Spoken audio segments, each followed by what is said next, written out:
தமிழ்நாட்டுல இனி டோல் கட்டணமே கிடையாதா? ஆமா ப்ரோ, சென்னை கேப்ல கார் புக் பண்ணுங்க. டோல் கட்டணமே இல்லாம டிராப்புக்கு மட்டும் பே பண்ணா போதும். சென்னை கேப்ஸ் ஆப்பை உடனே இன்ஸ்டால் பண்ணுங்க.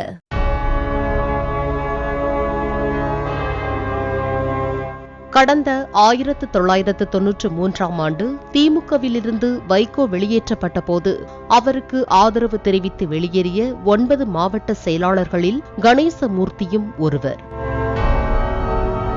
2009ஆம் ஆண்டு நடந்த நாடாளுமன்ற தேர்தலில் மதிமுக சார்பில் வென்ற ஒரே வேட்பாளர் கணேசமூர்த்திதான். மதிமுக சார்பில் 4 பேர் போட்டியிட்ட நிலையில் கணேசமூர்த்தி மட்டுமே வென்றார் என்பதும் குறிப்பிடத்தக்கது.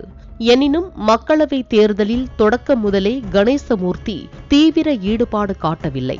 தனக்கு சீட் வேண்டுமென்ற எதிர்பார்ப்பும் இல்லாமல் இருந்ததாகவே கூறப்படுகிறது. மதிமுகவுக்கு திமுக கூட்டணியில் ஒரு தொகுதி ஒதுக்கப்பட்ட நிலையில் யாரை வேட்பாளராக நிறுத்தலாம் என்பது தொடர்பாக கணேசமூர்த்தி சில கருத்துக்களை பகிர்ந்து கொண்டாராம். ஆனால் மதிமுக தலைமை வேறு ஒரு முடிவை எடுத்தது. இதுதான் கணேசமூர்த்தியை ரொம்பவே மனமுடைய வைத்ததாம்.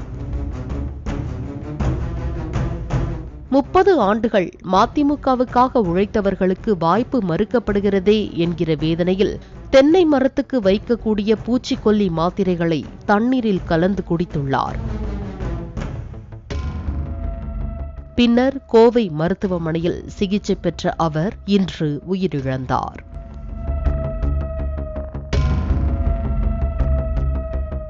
தமிழ்நாட்டுல இனி டோல் கட்டணமே கிடையாதா? ஆமா ப்ரோ, சென்னை கேப்ல கார் புக் பண்ணுங்க. டோல் கட்டணமே இல்லாம டிராப்புக்கு மட்டும் பே பண்ணா போதும். சென்னை கேப்ஸ் ஆப்பை உடனே இன்ஸ்டால் பண்ணுங்க.